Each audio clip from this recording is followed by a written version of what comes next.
Where do you believe things stand right now in terms of you, the lightweight division, as of today, July 22nd? Yeah, I think it's I've been talking a lot, saying what I feel I deserve, what I want, but ultimately I think this is such a timing thing when it comes down to who's going to fight Ilia next.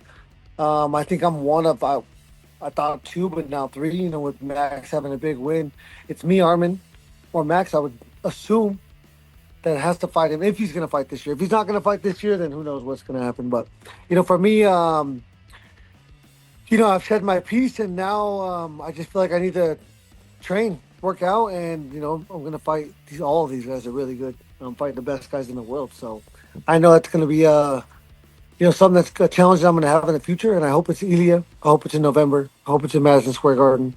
That's what I'm planning for. That's what I'm trying to speak into existence. But again, you never know with the UFC, and I can only worry about what I can control, and that's how ready I'll be for my next fight. So I'm leaving it up to my manager. I think I have the best manager in the world. I think the circumstances, could line up well for me to get that fight, and so that's what I'm preparing for.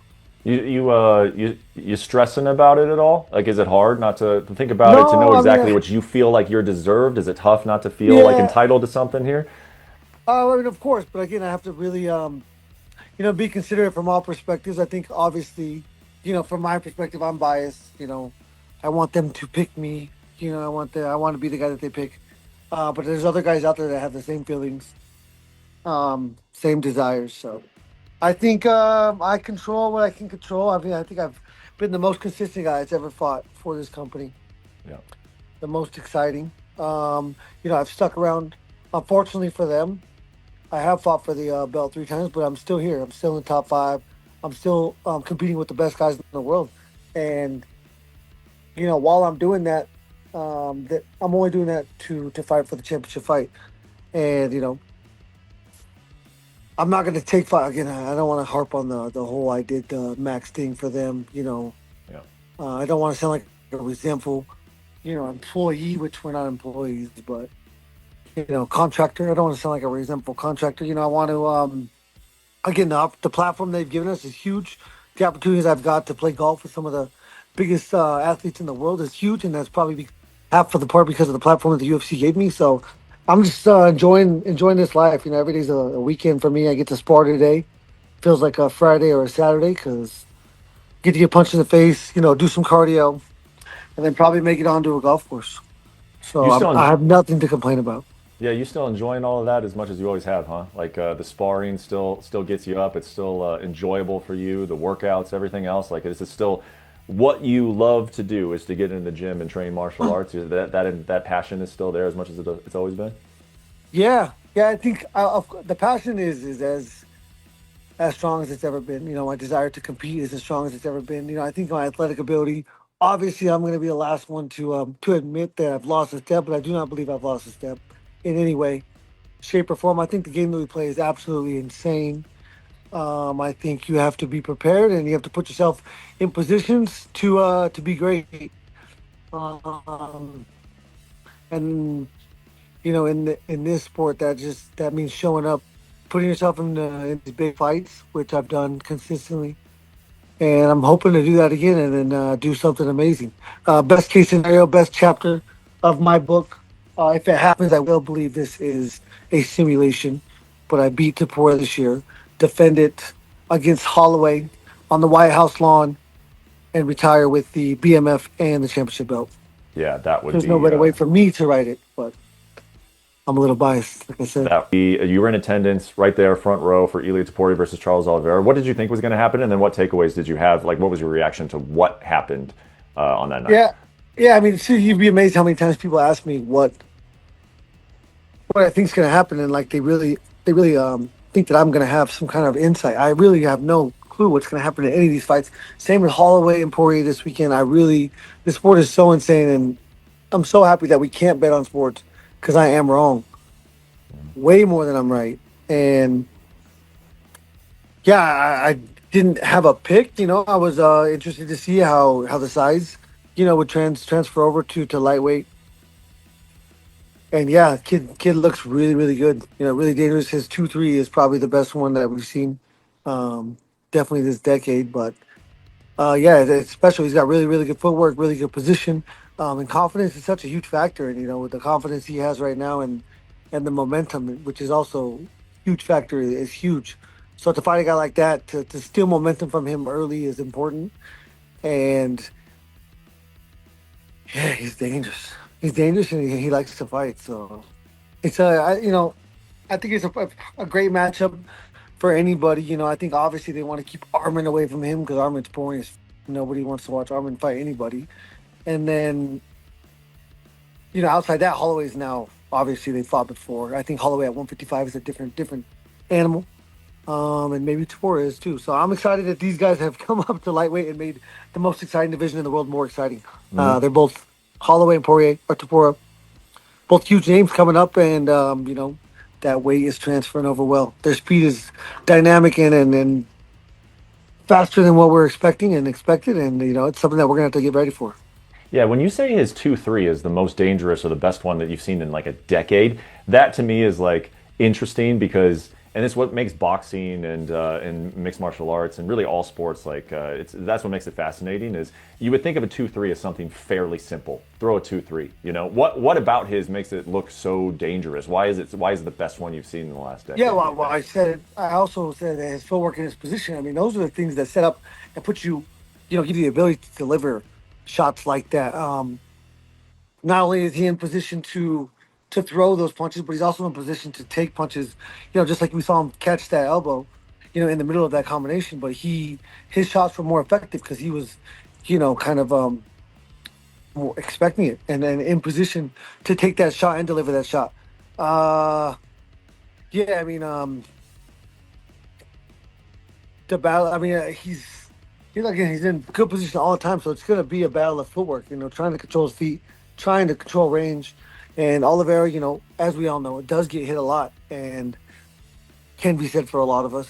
But consistently, pretty much him does get hit, and yeah, they were effective. So yeah, I'm excited. Again, I would love for that chance to. This sport's so crazy. I believe that obviously I have the skills. I have the desire. I just need the opportunity to go in there and perform and make something happen. Yeah, you and Trevor are already talking about it. You like looking at his boxing. I mean, obviously, I think the world of Trevor Whitman. I think the whole sport does, and his Yeah. ability to look at Ilia Topuria and break him down. I could have a conversation with Trevor about that right now for probably an hour. Have you guys had those conversations? Have you started to look at that matchup? Yeah, no. So I mean, you've interviewed me in the past, and I've always told you and kind of harped on that. I really have never, you know, as a fan and as a fan of the sport, I love watching him compete, and obviously I watch, all everybody's technique when I'm in there. That's why I like to go to live fights. It's all different. But I'm not gonna ever. I rely on Trevor to watch that fight to determine, the type of style that we would approach that fighter with, and he'll have the conversations that we need to have. But I don't ask specific questions, um, and he will implement it into our workouts, non-verbally, and that's how I learn. And I think we're all different, and that's how I'll approach it. Works and the fact that he gets into the octagon. What were you thinking when all of that unfolded? And do you see him as an opponent just in terms of getting your title shot first? It doesn't sound like it, but do Yeah. you? Do you see No, it going to absolutely. him? I mean, absolutely not. I mean, if that's the route that they want me to take, then I don't believe that they need me anymore. You know what I mean? Like I know that sounds petty or whatever, but I'm number three. 3-1 in my last four. The champion was calling to fight me. They vacated. They bring a new guy in and give a guy that's 2-2 the fight. Um, so if their algorithm and their math tells them just to use me until I get beat, then I'm gonna have to really reevaluate what I'm doing here because no, I think I've signed up for a merit-based system. I have lived by that, and if they want, if they want to give Armin the fight, which Armin shit the bed, had the fight, I had the fight, but I took another fight for them. He had the fight and pulled out because of his back hurt. I mean, those are two different scenarios, and so for me, to get put in the same position as him and have to fight for my spot, then no, then I'm gonna be upset about that. Then I mean, then I knew that it was a mistake. I knew that it wasn't like the UFC's doing. I knew it was kind of just a uh just kind of what was happening because of the environment. Hmm. With Joe calling him in, I was obviously upset. My nephew was there with me. I walked out with both of my fingers in the air. At first, while he was doing the interview, they were trying to put me and Armin in a camera frame together because I was Hmm. trying to exit. He was right behind me, and they were filming him, and I kept moving to get out of the way so they could film him. And then they Right. kept like readjusting and putting me in frame. And I was like, "What are you doing?" He's like, "I'm like pointing at both of us two, saying he was trying to get us in a frame together." So as Patty and him are in there, they're trying to put me and Armin in a frame, and I was like, "F- you get that camera away from me! You wish that you were gonna do this right now. Like go yourself." Yeah. Yeah. And I mean, So it's just the directors, everyone's trying to make a show. It's again, I thought it was 100% merit based, but it's completely not 100% that, and I'm okay with that, and I get it. And luckily, I fight so excitingly that it transfers over to being a merit based and performance and entertainment. I'm perfect. Other than on the microphone, outside that, I'm there. But yeah, I think it was just everyone trying to make a show, trying to make a movie, trying to make an episode, mhm. um, and I don't think any of it's going to matter in the future. Yeah, and I don't like, And I'll be damned if they're going to put me in a frame and set me up like that. yeah, I don't even want to. I don't even want to entertain that conversation because, like I said, I have all the desire to compete. So, yeah, if I felt that in any way, then I would be done here. Um, I just want to, obviously, from a biased perspective, be recognized as the most consistent and one of the top guys in the world. I did what I did. If you want me to, how many more fights do I have to? If I fight fights where if they win to get a championship and I win and it's still I'm maybe gonna have to fight someone else. Like these are not this. This is not the situation I wanted to get myself in, and this is the situation I'm going to keep myself from. And that's where we're at. yeah, yeah. Last thing for you, you were there front row for that fight last weekend, and obviously all of us were. I mean, we were there for a fight, but we were also there to see Dustin Poirier's last walk. Um, what were your Yeah, thoughts on Saturday watching that fight? yeah. No, I mean, and again, with me being towards the end of this journey. Like if there's a timeline, it's not the beginning. I'm happy for him. I'm very very happy for him. I was hoping that that neither one of them got seriously injured. I'm kind of glad it was as much as I love knockouts. I'm kind of glad nobody got knocked out. Because I have so much respect for both these guys. They've been around for so long. I think it was crazy that Max Holloway's first fight in the UFC was Dustin Poirier. Dustin Poirier's last fight in the UFC was Max Holloway. So as a fan of the sport, those are the things that I was kind of, reminiscing about as they were walking out. And then again, just kind of understanding, what Dustin has been for the sport. The kind of underdog story that his story really is.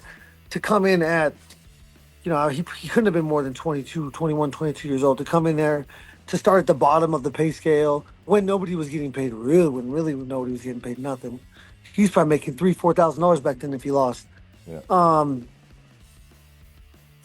And so to do that, come fight for the championship so many times, to get the biggest company in the world to design a show around you and for you is special. That means you're special, Yeah. and he is special. He's been special for many years, and I'm like I said, I'm happy that he gets to do be a dad, be a husband, grow some plants. Who knows what he wants to do? I don't know.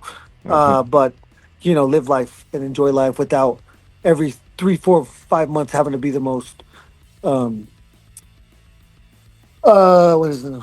Um, inconsiderate person in the Yeah. world to Yeah. everybody around you. When you lay it out, can you imagine if you fought at MSG? Let's say you won the belt, and then your last fight was at the White House against Max Holloway, and Yeah, then no. I have to ask. Last thing is, what if like the end of the final moments of your career were right back to this, you know? Like I gotta ask you what you feel like when you see Max Holloway go like this and you know that Dustin's gonna meet him in the middle and having done that yourself, like Yeah, I mean, for you guys, I mean, I get it, and even me, but that's those 10 seconds are no different than the first 10 seconds or the yeah, middle 10 seconds. yeah, Like you have to be perfect. In that moment when I was fighting, specifically, I was losing, and again, when he pointed the ground, I nod my head and ran there because that was I'm there to win. I'm there to yeah. compete. I'm there to fight until the last second, and literally I got knocked out in the last second. Um, yeah, I don't know. I would probably hit a. If he does it again, I'm gonna blast double A him.